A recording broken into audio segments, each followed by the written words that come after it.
Bonjour à tous, dans cette courte vidéo, je vais vous montrer l'utilisation et l'efficacité de la patine noire pour argent sur ce pot que j'ai préalablement nettoyé à l'argent longue durée puis rincé. Voici la patine noire pour argent.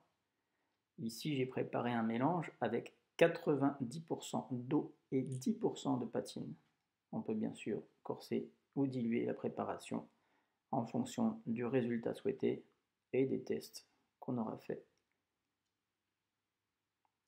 J'imbibe un coton, un chiffon ou une éponge et je viens simplement tamponner mon objet jusqu'à obtention du résultat souhaité. On voit que le résultat est quasi immédiat. Il sera plus ou moins intense en fonction de la dilution. On peut d'ores et déjà rincer pour imiter un objet qui commence simplement à se patiner, à s'oxyder légèrement avec le temps. On va stopper la réaction grâce au rinçage. Si on souhaite quelque chose de plus soutenu, on va simplement tamponner à nouveau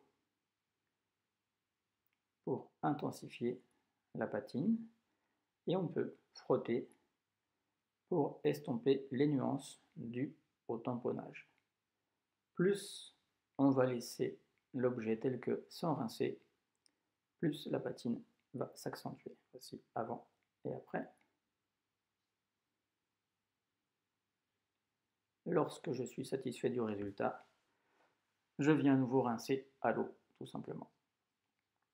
Après le rinçage, on peut appliquer une cire ou une huile de protection pour fixer la patine.